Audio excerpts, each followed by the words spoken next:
이 새벽에 주 앞에 나오신 분들을 진심으로 환영합니다. 찬송가 149장, 찬송가 149장 찬양드리겠습니다.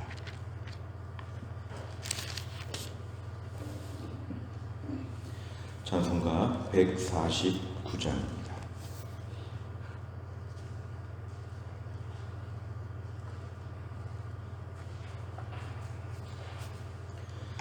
주 달려 죽은 십자가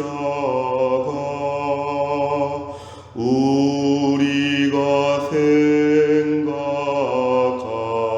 때에 세상에 속한 욕심을 헛된 줄 알고 버리네.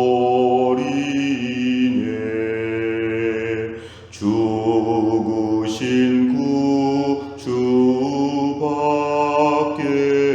구주밖에는 자랑을 말게 하소서. 보혈의 공로 힘이고 교만한 마음을 버리네. 못 박힌 손 밟고니 금잡이 나타내셨네.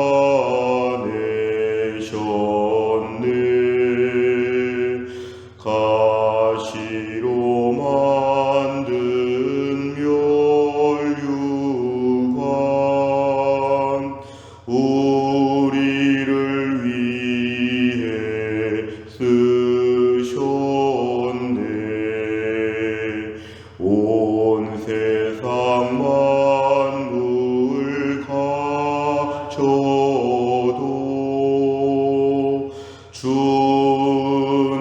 못 따라가겠네.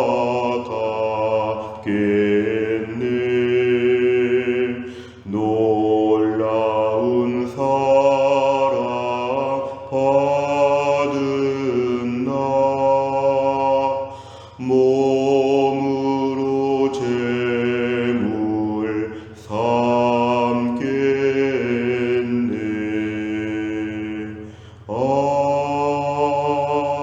아멘. 하나님 말씀은 히브리서 9장 11절부터 28절까지입니다. 히브리서 9장 11절부터 28절까지의 말씀은 신약 362페이지에 있습니다.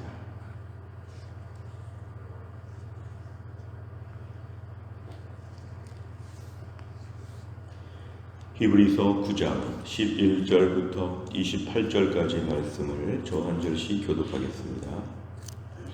11절에서 28절입니다.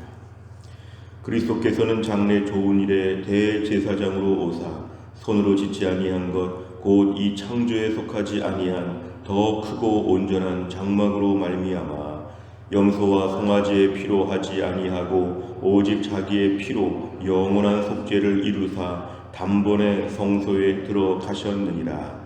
염소와 황소의 피와 및 암송아지의 죄를 부정한 자에게 뿌려 그 육체를 정결하게 하여 거룩하게 하거든. 하물며 영원하신 성령으로 말미암아 흠없는 자기를 하나님께 드린 그리스도의 피가 어찌 너희 양심을 죽은 행실에서 깨끗하게 하고 살아계신 하나님을 섬기게 하지 못하겠느냐. 이로 말미암아 그는 새 언약의 중보자시니 이는 첫 언약 때에 범한 죄에서 속량하려고 죽으사 부르심을 입은 자로 하여금 영원한 기업의 약속을 얻게 하려 하심이라. 유언은 유언한 자가 죽어야 되나니 유언은 그 사람이 죽은 후에야 유효한즉 유언한 자가 살아있는 동안에는 효력이 없느니라. 이러므로 첫 언약도 피 없이 세운 것이 아니니 모세가 율법대로 모든 계명을 온 백성에게 말한 후에 송아지와 염소의 피 및 물과 붉은 양털과 우슬초를 취하여 그 두루마리와 온 백성에게 뿌리며 이르되 이는 하나님이 너희에게 명하신 언약의 피라 하고 또한 이와 같이 피를 장막과 섬기는 일에 쓰는 모든 그릇에 뿌렸느니라. 율법을 따라 거의 모든 물건이 피로써 정결하게 되나니 피 흘림이 없은즉 사함이 없느니라. 그러므로 하늘에 있는 것들의 모형은 이런 것들로서 정결하게 할 필요가 있었으나 하늘에 있는 그것들은 이런 것들보다 더 좋은 제물로 할지니라. 그리스도께서는 참 것의 그림자인 손으로 만든 성소에 들어가지 아니하시고 바로 그 하늘에 들어가사 이제 우리를 위하여 하나님 앞에 나타나시고 대제사장이 해마다 다른 것의 피로써 성소에 들어가는 것 같이 자주 자기를 드리려고 아니하실지니 그리하면 그가 세상을 창조할 때부터 자주 고난을 받아서야 할 것이로되 이제 자기를 단번에 제물로 드려 죄를 없이 하시려고 세상 끝에 나타나셨느니라. 한번 죽는 것은 사람에게 정해진 것이요 그 후에는 심판이 있으리니 이와 같이 그리스도도 많은 사람의 죄를 담당하시려고 단번에 들이신 바 되셨고 구원에 이르게 하기 위하여 죄와 상관없이 자기를 바라는 자들에게 두 번째 나타나시리라. 아멘. 오늘 볼 말씀을 보면 11절에 그리스도께서는 대제사장으로 온전한 장막에 들어가셨다. 그 얘기를 하고 있습니다. 그리스도께서는 오늘 11절의 주어는 그리스도 예수님 말합니다. 장래에 앞으로 이제 좋은 일에 우리가 지금 가지고 있는 모든 좋은 것들과 축복을 위하여 중보자가 되사 대제사장 하나님과 우리 사이에 중보자가 되셔서 이 땅에 오셨다. 여기서 손으로 창조에 속하지 아니한 더 크고 온전한 장막은 그리스도의 육체를 얘기합니다. 그래서 예수님께서는 이 땅에 이제 성육신하셔서 오셨다는 것을 얘기하는데요. 12절에 보면은 염소와 송아지의 피로 하지 아니하고 예수님은 자기의 피로 영원한 속죄를 이루셨다. 예수님의 특별한 사역은 자기의 피로 말미암아 짐승의 피가 아니라 자기의 피로 말미암아 영원한 속죄, 이것은 한 번의 속죄의 효력이 영원하다는 것인데 단번에 성소에 들어가셨다는 것은 한 번에 모든 일을 다 마치셨다는 것을 얘기합니다. 결국 레위 제사장과는 구별되게 짐승의 피가 아니라 자기의 피로서 영원한 속죄를 이루셨다. 십자가 사역의 단 한 번의 일로 말미암아 그 사역이 완성되었다는 것을 우리에게 보여줍니다. 13절에 보면은 구약 시대에 염소와 황소의 피 그리고 암송아지를 다 불살라서 남는 재를 가지고 부정한 자에게 뿌렸다. 민수기에 보면 구체적으로 시체를 접촉한 자에게 이러한 걸 통해서 그 사람을 정결케 했다고 민수기 19장에 등장하고 있는데요. 자, 구약에도 그러한 일이 있어서 그 부정한 육체가 정결하게 되었다고 하면 14절에 보면은 하물며 예수님의 그 피가 얼마나 능력이 있겠느냐. 영원하신 성령으로 말미암아 흠없는 자기를 하나님께 드린 그리스도의 피가 너희 양심을 죽은 행실에서 깨끗하게 하고 살아계신 하나님을 섬기게 한다 이것입니다.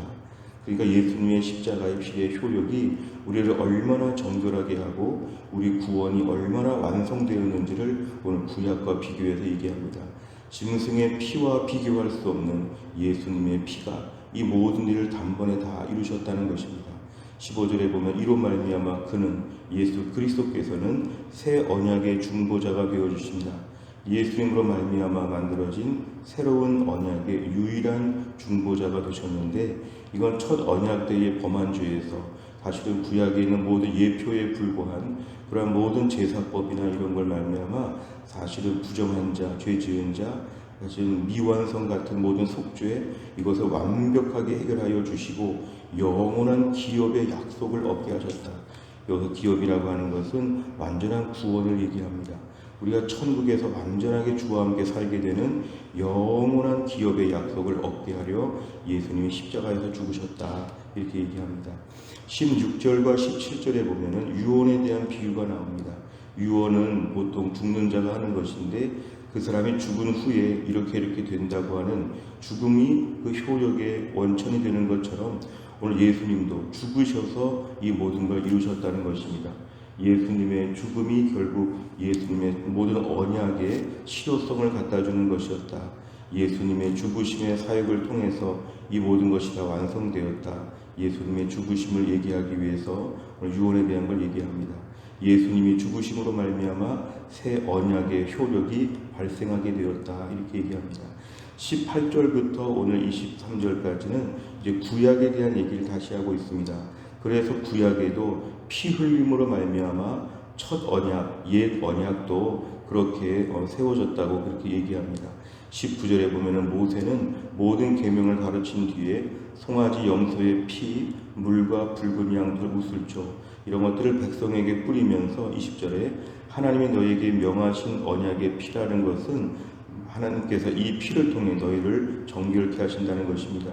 그래서 21절에 보니까 이 피를 장막에도 뿌리고 그릇에도 뿌렸는데 22절에 보면은 이런 피로써 구약의 모든 성물들이 정결하게 되었는데요. 오늘 중요한 말씀입니다. 피 흘림이 없은즉 사함이 없느니라. 그래서 오늘 구약에도 결국 짐승의 피를 잡았는데 신약에 와서 예수님의 십자가의 피로 말미암아 우리가 구원함을 받게 되었다. 용서함을 받게 되었다고 얘기합니다. 피 흘림이 없은즉 사함이 없느니라. 그래서 예수님께서 직접 이 땅에 내려오셔서 우리를 위해 십자가에서 죽으신 사건이 벌어지게 된 것입니다. 23절에 보니까 이러한 18절 이하의 모든 종류의 이러한 이야기들, 구약에 있는 것들은 하늘에 있는 것들의 모형에 불과하다. 모조품에 불과한 것인데 이런 것들로서는 정결하게 할 필요가 있었으나 하늘에 있는 것들은 더 좋은 제물 예수 그리스도의 십자가의 피로 말미암아 이런 것들을 완성하게 되었다. 하늘에 있는 것들은 이런 것들보다 더 좋은 제물이 필요했다. 그래서 예수님께서 우리를 위해 십자가에서 죽으시는 사건을 얘기합니다. 24절부터를 보면 또 다른 단락이 시작이 되면서 결국 그리스도께서는 참것의 그림자, 세상에 있는 모든 율법의 제사법과 모든 정결법은 다 참것의 그림자에 불과한데, 자, 이러한 것들 일부인 그 성소에 예수님께서는 들어가지 아니하시고 하늘에 들어가셨다. 하늘에 올라가셨다. 그래서 우리를 위하여 하나님 앞에 나타나시고 그 위에 계시다는 것을 얘기합니다. 25절에 보니까 대제사장은 구약에 해마다 다른 것들에 다른 짐승을 잡아서 해마다 짐승들이 바뀌죠. 계속해서 매번 짐승을 잡아서 다른 피를 가지고 계속 드렸는데 고예수님의 피는 자주 그렇게 드릴 필요가 없다는 것입니다. 26절에 그렇다면 세상을 창조할 때부터 계속 예수님이 자주 고난을 받으셔야 되고 자주 십자가에 매달리셔야 되고 그게 아니라 단번에 제물로 드렸다. 26절과 28절에 단번에 이것은 예수님의 십자가 사역은 한 번으로 완성됐다는 것입니다. 더 이상의 희생 제물을 바칠 필요가 없다. 단번에 제물로 드려 죄를 없이 하셨다. 그래서 28절에 보니까 단번에 들이셨기 때문에 우린 예수님의 그 십자가를 의지하면 구원이 완성된다. 매일매일 죄를 짓고 또 넘어지지만 예수님의 단번에 들이신 십자가 제물로 말미암아 우린 영원토록 속죄함을 받게 되었다는 걸 얘기합니다. 27절에 보면은 한 번 죽는 것은 사람에게 정해질 것이고 그 후에는 무서운 심판이 있어야 되는데 예수님께서 우리의 죄를 위해 단번에 십자가에서 죽으셨기 때문에 우리의 구원은 완성되었고 예수님은 이제 죄와 상관없이 죄를 위해서 오시는 것이 아니라 자기를 바라는 자들에게 28절 자기를 기다리고 소망하며 재림을 위해서 기다리는 자들에게 두 번째 나타나셔서 이 땅에 재림하신다. 이렇게 오늘 말씀하고 있습니다. 내용만 잘 보시면 첫째, 예수 그리스도께서는 어떤 분으로 오셨습니까? 11절과 15절에 보면은 자기의 피를 영원한 속죄를 이루사 단번에 성소에 들어간다. 이것은 11절에 보니까 장래 좋은 것에 대제사장으로 오신다. 그래서 대제사장, 중보자의 사역을 위해서 예수님은 이 땅에 오신다는 것을 얘기합니다. 그리고 또한 15절에 보면은 예수님께서는 죄 가운데 우리를 속량하시고 그래서 죽으시고 영원한 기업을 얻게 하시기 위해서 예수님은 오셨다는 것입니다. 그리고 예수님은 우리에게 구원자로서 오시고 대제사장으로 오시고 하나님과 우리 사이의 중보자로 오셔서 우리 죄의 문제를 완전히 해결해 주시고 우리의 구원자가 되신다는 걸 말씀합니다. 두 번째를 보면 예수님께서 오셔서 행하신 일은 무엇입니까? 12절 말씀에 보면은 예수님께서는 영원한 속죄, 이게 중요합니다. 영원한 속죄, 한 번의 속죄로 말미암아 영원한 속죄 효력이 있는 영원한 속죄. 14절에 보면은 그리스도의 피로 다시 12절과 14절의 공통적인 것은 예수님의 피에 대한 얘기가 나옵니다. 예수님의 피로 우리를 깨끗하게 하셨다. 28절에 보면은 우리의 죄를 담당하시려고 예수님께서 이 땅에 오셔서 초림 때 예수님이 하신 일은 예수님의 피로 말미암아 우리를 죄 가운데 구원해 주시고 우리를 깨끗하게 하시려고 예수님이 오셨다는 걸 말씀합니다. 세 번째를 보면 새 언약에 그리스도의 피가 필요한 이유는 무엇입니까? 22절에 보니까 피 흘림이 없은즉 사함이 없느니라. 그래서 예수님의 십자가의 피가 우리의 구원에 있어서 매우 중요한 것입니다. 어떤 분들은 그냥 하나님께서 우리를 용서하신다 이렇게 하시면 되지 왜 굳이 아들 예수님을 이 땅에 보내셔서 십자가에서 끔찍하게 죽게 하셨는가 이렇게 물어보는 분들이 있는데, 하나님이 정하신 죄의 용서 방법은 뭐냐면 피 흘림을 통해서 용서하여 주신다. 구약에는 짐승의 피를 잡아서 그 피로 말미암아 사람들을 정결하게 하고 그 죄를 용서하는 것을 모형으로 보여주셨다면, 예수님이 오신 이후로는 예수님의 피로 말미암아 그 피가 없이는 깨끗해질 수가 없기 때문에, 또한 인간 제사장과 인간 제사에 반복되는 매번 진행해야 되는 그런 것이 아니라 예수님의 피로 말미암아 단번에 우리를 용서해 주시기 위해서 그리스도의 피는 반드시 필요한 것이었습니다. 그래서 피 흘림이 없은즉 사함이 없느니라. 그래서 어린 양 되시는 예수님께서 이 땅에 오셔서 십자가에서 물과 피를 다 쏟아주시면서 제물이 되셔서 우리의 십자가 사역으로 말미암아 우리를 구원하여 주셨다. 오늘 22절 말씀이 참 중요합니다. 그리스도의 피로 말미암아 구원함을 받았다. 다른 방법은 전혀 없어서 하나님께서 예수님을 보내셔서 이 구원을 우리 가운데 이루어 주셨다는 것입니다. 그래서 신앙생활은 십자가의 피, 그리스도의 피가 매우 중요합니다. 어떤 분들은 찬송가를 부르면서 보혈의 능력, 십자가의 보혈, 예수의 피 너무 혐오스럽다고 얘기하는 분들이 있습니다만, 기독교는 혐오스러워도 어쩔 수 없습니다. 그리스도의 피가 아니면 구원받을 수 없기 때문에 교회에 나와서 그리스도의 피에 대한 말씀을 계속 들어야 합니다. 우리의 능력으로, 우리의 선행으로 구원받을 수 없기 때문에 반드시 예수님의 피로 말미암아 구원을 받게 되었다는 것을 우리가 묵상해야 되고, 그래서 십자가를 묵상하는 것이 우리 신앙의 핵심 중에 핵심입니다. 기독교의 상징물이 십자가가 된 것은 뭐냐면, 십자가에서 예수님이 피를 흘리셔서 구원받았다. 이게 아주 핵심적인 것입니다. 예수님의 보혈의 피, 십자가의 피로 말미암아 우리가 구원함 받은 것을 부끄러워하거나 혐오스러워하거나 이것을 좀 회피하지 말고, 교회는 이것을 가르쳐야 되고 성도는 이것을 매일 붙잡아야 됩니다. 매일 아침마다 그리스도의 피가 나를 깨끗하게 하였다. 그리스도의 피로 말미암아 구원받았다. 이것을 매번 묵상하는 것이 우리 신앙생활의 매우 중요함을 저희는 붙잡아야 합니다. 네 번째를 보면, 인간의 영원한 속죄를 위해 생명을 아낌없이 내주신 예수님을 보며 무엇을 느낍니까? 오늘도 나 같은 죄인을 위해서 대단하거나 착하거나 이러므로 좋은 면이 많거나 그렇게 된 나를 위해 주님이 죽으셨다면 그래도 좀 그럴만하시다 싶을 수 있는데, 나 같은 죄인을 위해서, 나같이 부족한 자를 위해서 예수님 피 다 흘리시고 십자가에서 그렇게 끔찍한 모든 고통을 겪으시면서 우리를 살려내셨다면, 우리가 여기에 대해서는 매일 아침마다 이것을 묵상하며 감사하고 또 감사해야 합니다. 예수님의 십자가가 내 신앙생활의 중심에 있어야 합니다. 우리는 예수님의 십자가의 피를 얼마나 묵상하고 있는지, 교회 나와서 우리끼리 즐겁고 재미있게 보내는 것 중요하지만 우리 모임 가운데 십자가가 있어야 합니다. 나는 십자가의 피로 말미암아 구원을 받았다. 우리 교회는 십자가의 피값으로 세워졌다. 예수님이 나를 위해서 피를 주셨다. 생명을 주셨다. 이것을 묵상하는 개인과 묵상하는 교회 공동체가 우리의 믿음을 지킬 수가 있습니다. 교회의 다른 부수적인 것들이 핵심적인 자리에 오지 않도록 예수님의 피 십자가의 보혈을 오늘도 내가 묵상하게 하시고, 그것 때문에 눈물을 좀 흘리면 좋겠습니다. 그것 때문에 마음이 막 전율을 느꼈으면 좋겠습니다. 내 마음이 십자가로 말미암아 오늘도 펑펑 울 수 있는 이러한 영적인 감수성이 회복되는 것이 우리에게는 너무 중요합니다. 다섯 번째를 보면, 나는 예수 그리스도의 십자가 사랑과 구원의 은혜에 어떻게 반응하고 있습니까? 주님의 십자가 보혈의 능력과 사랑에 대한 감격과 감사를 회복하기 위해 무엇을 실천하겠습니까?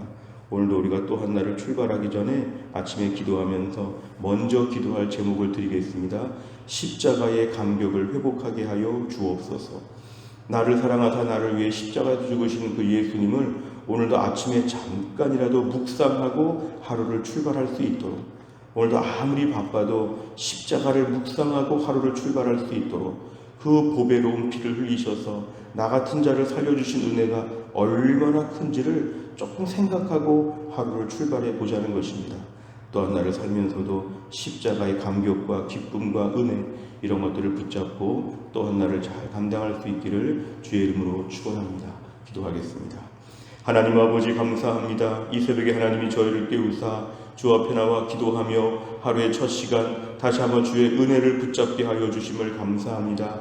오늘의 말씀을 통하여 그리스도께서 대제사장으로 이 땅에 오사 영원한 속죄를 이루기 위하여 자기의 피로 말미암아 이 구원의 완성을 보셨다고 하는 놀라운 말씀을 들었습니다. 나 같은 죄인을 위하여 십자가에서 죽으신 예수님을 오늘도 우리가 바라보게 하여 주옵소서. 교회를 다니면서 믿음으로 산다고 하면서도 십자가는 부끄러워하고 부담스러워하고 심지어 혐오스럽게 생각하고 얼마나 행복하고 즐거운 삶을 살려고 했는지, 주여 저희들 안에 십자가 먼저 붙잡고 보배로운 피를 흘리신 예수님을 생각하며 또한 날을 출발하게 하여 주시고, 온갖 진앙의 슬럼프 가운데도 십자가로 말미암아 회복될 수 있는 십자가 믿음이 회복될 수 있도록, 감격이 회복될 수 있도록 하나님이 함께하여 주옵소서. 하나님, 오늘은 대학 입학을 위하여 수능시험을 보는 날입니다. 우리 교회 예은이 현서에게 지혜와 총명을 더하여 주사 하루 종일 시험 봅니다.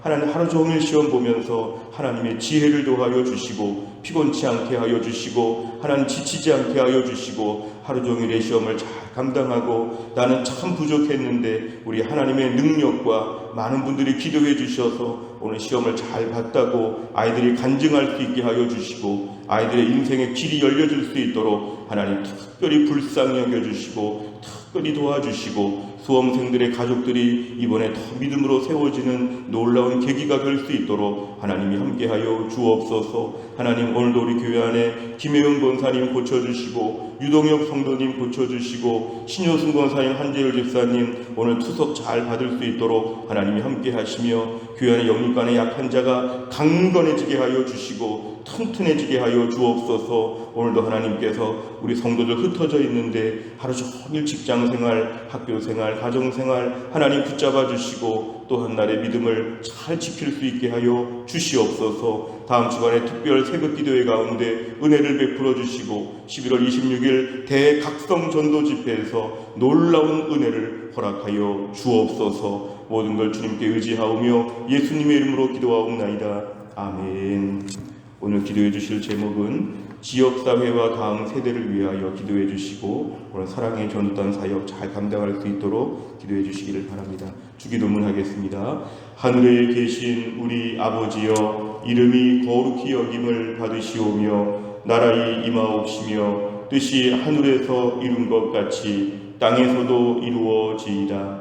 오늘날 우리에게 일용할 양식을 주옵시고, 우리가 우리에게 죄 지은 자를 사하여 준 것 같이 우리 죄를 사하여 주옵시고, 우리를 시험에 들게 하지 마옵시고 다만 악에서 구하옵소서. 대개 나라와 권세와 영광이 아버지께 영원히 있사옵나이다. 아멘.